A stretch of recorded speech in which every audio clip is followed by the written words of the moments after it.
So I did a thing, firstly, as you'll notice. That thing would be take my wig off. Um, Also, this is officially my 1 week video. Um, Aside from the sheer excitement that I'm finally taking testosterone, I don't think I really noticed any changes. It's only 1 week, so I'm told to expect not that many changes from day 1 to day 7, but the beginnings and stirrings of some changes between week 1 and week 4. So the first month should start to yield some slight differences. I don't know where to hold this camera.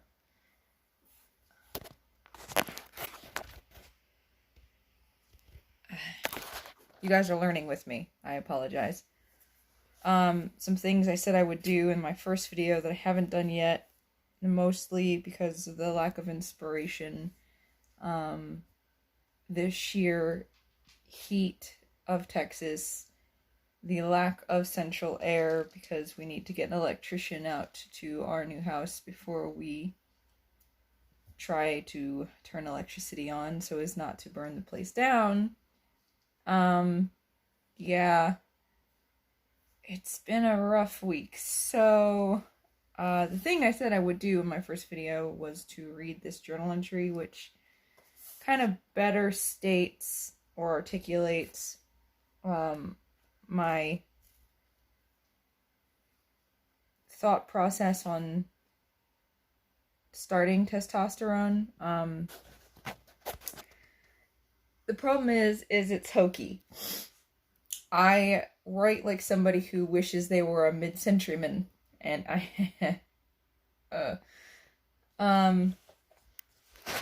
can tell you at least that the handwriting is wonderful. See, yeah, it's pretty. It doesn't sound great, but it looks good.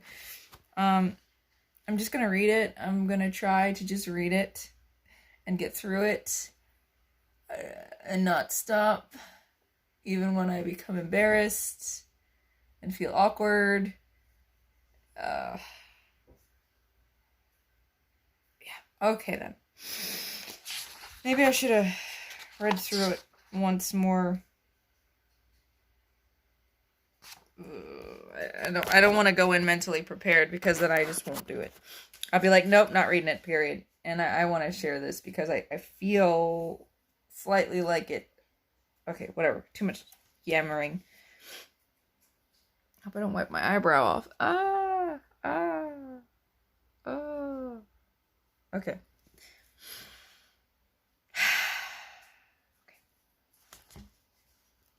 Also, my cursive is scribbly, so it's kind of... Why is it that it took me so long to acknowledge the realization that I have repeatedly made, both in jests to others and behind closed doors to myself? Why did I accept so many others' definition of me and what is normal for me for so long and so easily? Even now, I am forced to wonder if I would put it back in the closet. Even now I am forced to wonder if I would put it back in the closet if my beloved expressed contention with the idea.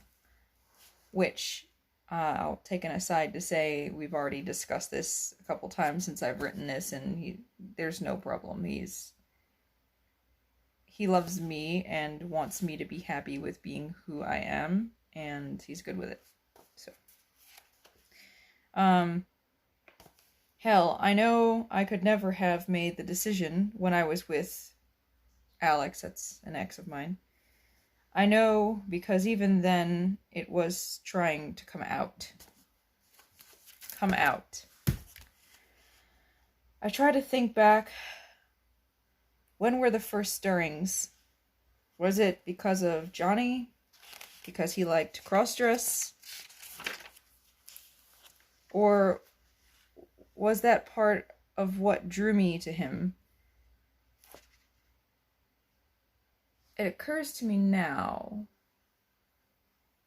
I'll just blur the names out.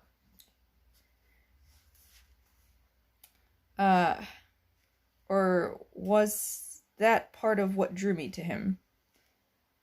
I can remember Alex asking why I thought to send sexy pics of myself dressed as a man, but I also have pictures of me in drag throughout high school. So it's just something I liked to do. I don't know why. I'm just gonna keep reading because I think I address everything I'm about to say. Was it Rammstein's fault? Or again, was I drawn to them because the subject matter reached out to some secret part of me?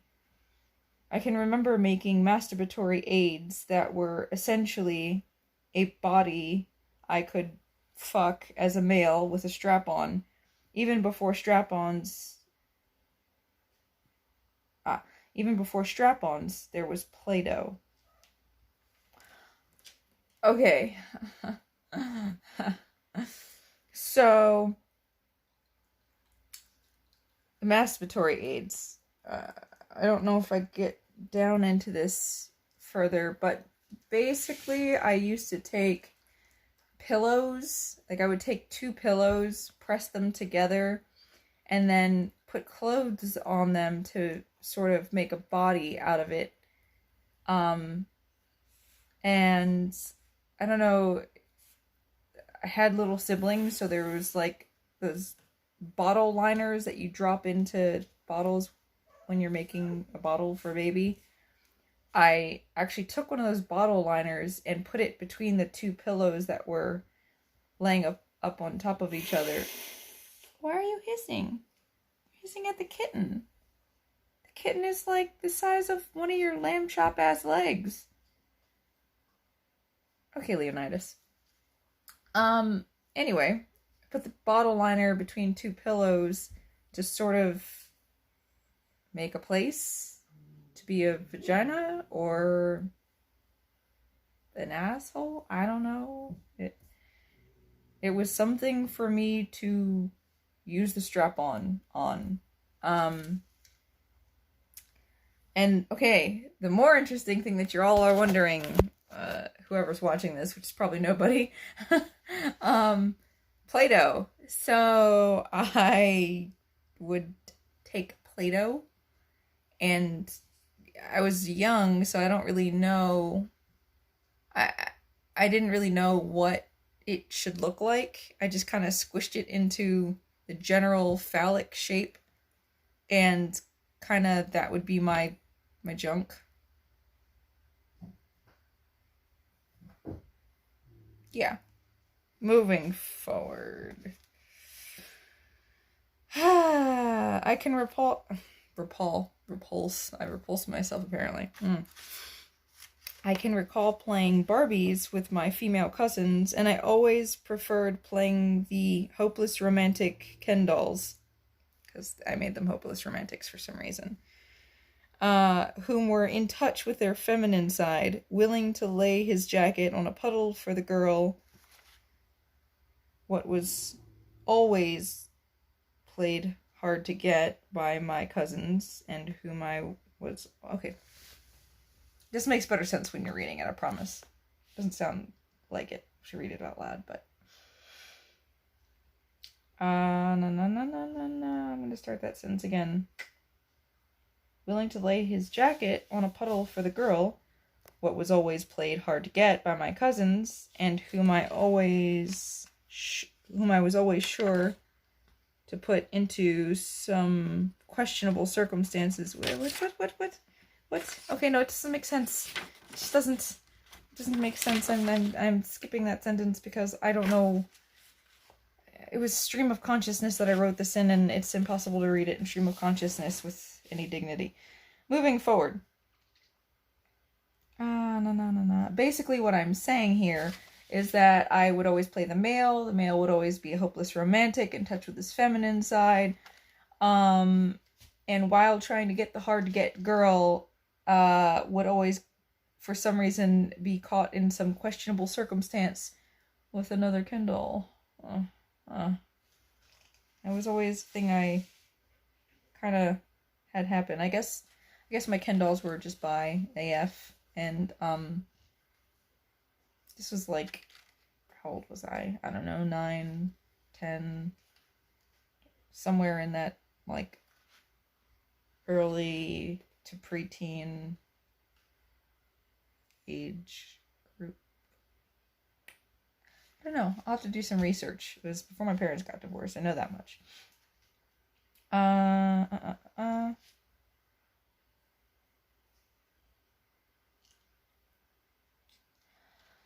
Anyway. Also, playing at it with all of my partners whom I know with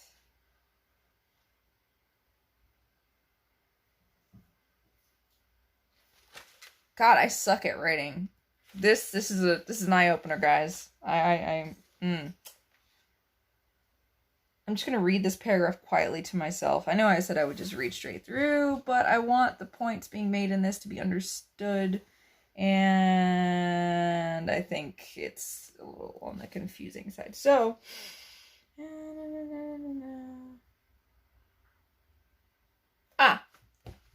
next paragraph basically says that anytime I was in a relationship, yes, I did just do that.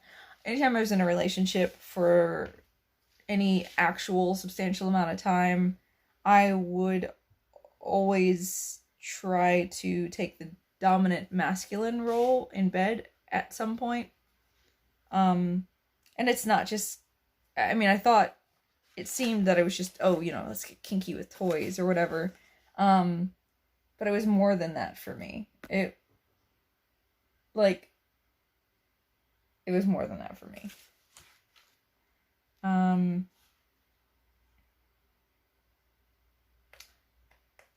Yeah, I have the mind of a man that is sexually and romantically attracted to other men.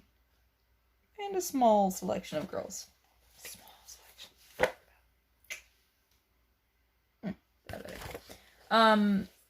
Yeah, I don't know how to articulate it very well. Maybe at some point throughout doing these videos I will learn how to articulate better what it is I feel about myself and my identity. Because I'm not saying I don't feel like a girl, because I do still feel like a girl, but I don't just feel like a girl.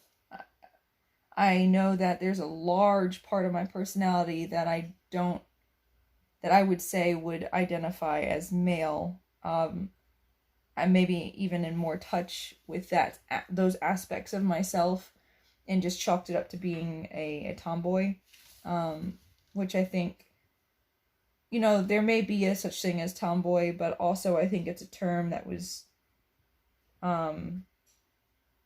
made to explain why some females are more masculine, and that could be because they were just interested in those things, which is fine, but also it was a term made before being trans or genderqueer was mainstream and accepted.